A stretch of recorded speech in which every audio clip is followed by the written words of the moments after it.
नागपुर में हुए हिंसा के बाद पुलिस की जांच लगातार आगे बढ़ रही है। अब तक 10 एफआईआर दर्ज किए गए हैं, जिसमें 4 एफआईआर सोशल मीडिया पर अलग अलग कंटेंट पोस्ट जो डाले गए, जिसके बाद मामला और बिगड़ा और साथ ही और भड़काने की कोशिश की गई, वायलेंस को स्प्रेड करने की कोशिश की गई। इसको लेकर 4 अलग अलग एफआईआर नागपुर पुलिस के साइबर सेल ने दर्ज किया है।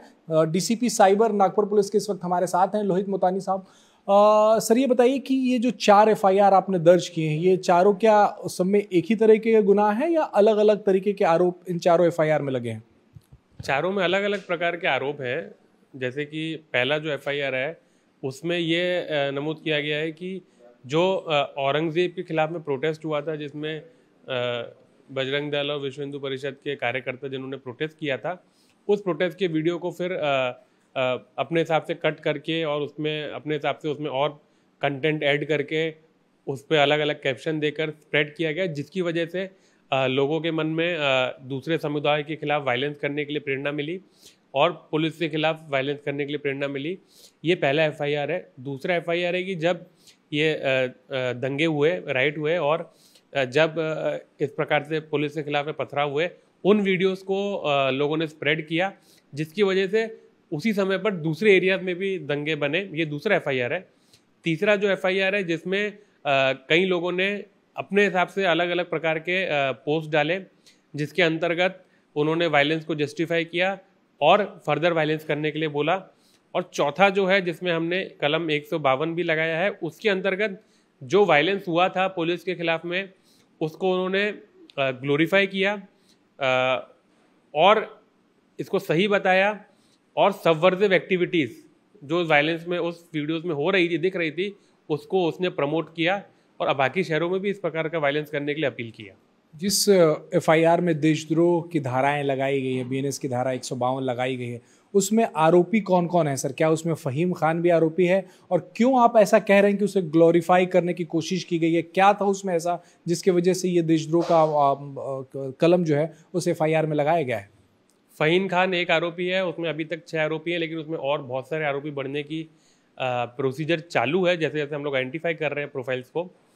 क्यों मैं ऐसा बोल रहा हूँ? क्योंकि जो वीडियो थे वायलेंस के, जो पुलिस के ऊपर पथराव हुआ और 2 समुदाय के बीच में वायलेंस हुआ, उसको उसने दोबारा शेयर किया उस क्लिपिंग्स को, और क्लिपिंग्स को शेयर करते समय सर को तन से जुदा कर देना, अल्लाह अकबर, इस प्रकार के उसमें रिलीजन को साथ में जोड़ा, सभी समुदायों को जोड़ने के लिए, और ये बताया कि जिस प्रकार से नागपुर में हुआ है सभी शहरों में होना चाहिए, और धर्म को उस वायलेंस के साथ में जोड़ा, जस्टिफाई किया, ग्लोरीफाई किया, और जो जिस प्रकार से सबवर्सिव एक्टिविटी, जिसको हम लोग बोलेंगे पत्थर फेंकना और सरकार के खिलाफ पत्थर फेंकना सबवर्सिव एक्टिविटी है, उसको जस्टिफाई करके, उसको ग्लोरीफाई करके उसको प्रमोट किया, इसलिए उस पर वो कलम लगाया गया। तो ये आप मानते हैं कि this is an act against the state? Act against the state की डेफिनेशन में नहीं है, लेकिन सबवर्सिव एक्टिविटी को प्रमोट करना, वो उस डेफिनेशन में ये कलम 152 लगाया गया है। फहीम खान के ट्विटर हैंडल, जो भी उसका सोशल मीडिया हैंडल है, उसे आपने इस एफआईआर में डाला है। क्या उसकी कस्टडी भी अब साइबर सेल लेगी? हाँ, वो अभी पुलिस स्टेशन के कस्टडी में है। वहाँ से हम लोग प्रोटेक्शन वारंट लेंगे और उसके सभी इलेक्ट्रॉनिक डिवाइसेस भी हम लोग जब्त करेंगे। कितने अब तक आप लोगों ने ऐसे पोस्ट आइडेंटिफाई किए हैं और कितने ऐसे पोस्ट को आप लोगों ने हटाने या डिलीट करने की गुजारिश जो है उन सोशल मीडिया प्लेटफॉर्म से की है? अभी कल तक हमने 230 पोस्ट आइडेंटिफाई किए थे और 230 पोस्ट को डिलीट करने के लिए हमने इन्फॉर्मेशन सोशल मीडिया कंपनीज को दिया है, और उन 230 पोस्ट की जो अकाउंट्स हैं, उन अकाउंट्स की जो आईपी एड्रेस और जो पूरी आइडेंटिटी है, पूरी इन्फॉर्मेशन है, वो हमने उनसे मांगी है। आइडेंटिटी पता चल पाई है सर? जैसे एक सोशल मीडिया हैंडल की आइडेंटिटी फहीम खान की है, क्या ऐसे और कम से कम 5, 10, 20 लोगों की आइडेंटिटी पता चल पाई है कि वो कहाँ के हैं और कौन है वो? नहीं, 5 लोगों की तो जो नागपुर के लोकल है उनकी तो पता चल गई, क्योंकि उनका फेस देखकर और उनका एरिया देखकर जो हम लोग को जानकारी है उससे पता चली है। लेकिन आईपी एड्रेस और लिंक से जो इन्फॉर्मेशन आनी है, वो अभी आज शाम तक या कल सवेरे तक आ जाएगी, तो उसमें सभी लोगों की आइडेंटिटी हमको पता चल जाएगी। बताया जा रहा है कि एक ऐसे शख्स ने भी भड़काऊ पोस्ट किया जो बांग्लादेश का रहने वाला है। नहीं, उसमें उसकी प्रोफाइल में लोकेशन में बांग्लादेश लिखा हुआ है, लेकिन एक्चुअली में वो कहाँ का रहने वाला है, वो उसकी इन्फॉर्मेशन जब आईपी एड्रेस हम लोग वेरीफाई कर लेंगे तो हम लोग उस पर कमेंट कर पाएंगे। फहीम खान को इस पूरे वायलेंस का, इस पूरे प्रकरण का मास्टरमाइंड बताया जा रहा है। क्या उसके प्रोफाइल से या उसने जो हरकतें उस दिन की हैं उससे पता चल रहा है कि ये प्लान था और उसी का किया धरा है सब कुछ? केवल उसी का किया धरा है ये नहीं बोल सकते, बहुत सारे लोगों का किया धरा है। और उसमें सबसे बड़ा मास्टरमाइंड कौन था तो वो तभी पता चलेगा जब इनकी इलेक्ट्रॉनिक डिवाइसेस हम लोग जब्त करते हैं। लेकिन उसमें उसका एक बहुत महत्वपूर्ण रोल है, ये जरूर हम लोग कह सकते हैं। क्या महत्वपूर्ण रोल है सर? महत्वपूर्ण रोल ये है कि पहले जो प्रोटेस्ट हुआ, प्रोटेस्ट को डॉक्टर करके वीडियो को स्प्रेड किया, और जो वायलेंस हुआ फिर उसको ग्लोरीफाई किया। सर क्या कुछ फंडिंग की भी बात सामने आ रही है कि इसमें फंडिंग हो रही है, बाहर से फंडिंग हो रही है या देश में ही दूसरे जगहों से फंडिंग हो रही है और उस दिन इस वायलेंस के लिए फंडिंग की गई है? फंडिंग के बारे में हमारी तपास चालू है। जैसे जैसे हमको इन्फॉर्मेशन मिलेगी तो हम लोग उसको आइडेंटिफाई कर पाएंगे। जिन लोगों ने वायलेंस किया है सर, क्या वो सब नागपुर के रहने वाले हैं जो, या फिर कहीं बाहर से हैं, या नागपुर में जिस इलाके में वायलेंस हुआ है उसी इलाके के हैं, या कहीं दूर से आए हैं, दूसरे राज्यों से आए, दूसरे शहरों से आए? नहीं, वायलेंस करने वाले तो नागपुर के हैं, लेकिन सब उसी इलाके के नहीं, आसपास के इलाके के भी हैं। लेकिन जो बाहर का क्या रोल है वो तो इसमें प्रोफाइल्स तो हैं ही बाहर की, वो तो दिख ही रहा है। लेकिन आइडेंटिटी उनकी क्या है, कौन से शहर के हैं, वो उनके आईपी एड्रेस से हमको जानकारी मिलेगी। क्या दूसरे देशों के भी आपको शक है कि दूसरे देशों के भी प्रोफाइल से इसमें पोस्ट किए गए हैं, भड़काने की कोशिश की गई है? क्योंकि कई ऐसे हमने पोस्ट देखे हैं उसमें सीधे मारने काटने की बात है, लड़ने की बात है। हाँ, तो वो दूसरे देशों के लोकेशन उसमें लिखा हुआ है, लेकिन एक्चुअल में वो भारत के लोग भी दूसरा देश का नाम लिख सकते हैं, या वो तो उसमें कोई उनको सेल्फ डिक्लेयर करना है। लेकिन एक्चुअली में कहाँ के रहने वाले हैं वो इन्फॉर्मेशन जैसे ही आईपी एड्रेस की आएगी तो वो हम लोग उस पर फर्दर इन्वेस्टिगेट कर पाएंगे।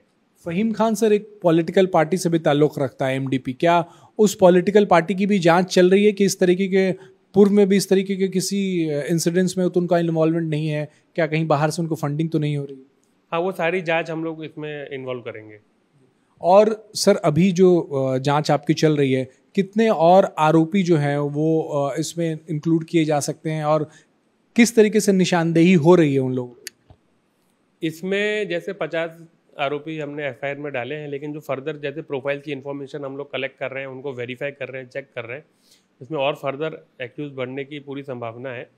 और मैं जनता से भी अपील करूंगा कि जो जो इस प्रकार के पोस्ट आपको दिख रहे हैं जो कि नागपुर वायलेंस से जुड़े हुए हैं, इस प्रकरण से जुड़े हुए हैं, और जो क्या कहते हैं कि फर्दर वायलेंस को बढ़ाने के लिए प्रेरणा दे रहे हैं या फिर वायलेंस को ग्लोरीफाई कर रहे हैं, तो आप नागपुर पुलिस को और नागपुर साइबर पुलिस को आप ईमेल कर दीजिए, हम उसको वेरीफाई करके इसमें उनको इन्वॉल्व करेंगे। 2-3 ऐसे अफवाह पसर रहे थे जिसमें कहा गया कि किसी की मौत हो गई है, पुलिस ने उसे ही मारा, उसकी मौत हो गई। फिर ये अफवाह भी है कि पुलिस वाले के भी इसमें मौत हो गई। क्या सच्चाई है सर इन सब मामलों में? देखिए, इसमें इस तरीके का पोस्ट इसमें सोशल मीडिया पे ओपन प्लेटफॉर्म में नहीं दिखा, लेकिन व्हाट्सएप पे तो बहुत ही ज़्यादा उसमें रूमर फैली है। लेकिन इसमें यही है कि जो जैसे जैसे मीडिया की मदद से, सोशल मीडिया की मदद से हम लोग भी अपने जो हैंडल है वो जो सही इन्फॉर्मेशन वो देते जाते हैं। लेकिन जो उस समय पर जो 17 तारीख को हुआ जिसमें जो मिस इन्फॉर्मेशन है बहुत ही फास्ट फैली, और वो ऐसा क्यों हुआ वो हम लोग तपास कर रहे हैं। 10 एफआईआर दर्ज हुए हैं सर, गिरफ्तारियां कितनी हुई हैं अब तक? अभी कल तक तो 83 एक्यूज अरेस्ट हुए थे और फर्दर और एक्यूज अरेस्ट होना बाकी है। क्या कर्फ्यू में छूट देने का, कर्फ्यू में ढिलाई कुछ देने वाले हैं आप लोग, या अभी भी ऐसी स्थिति चलने वाली है, कर्फ्यू लगा रहेगा?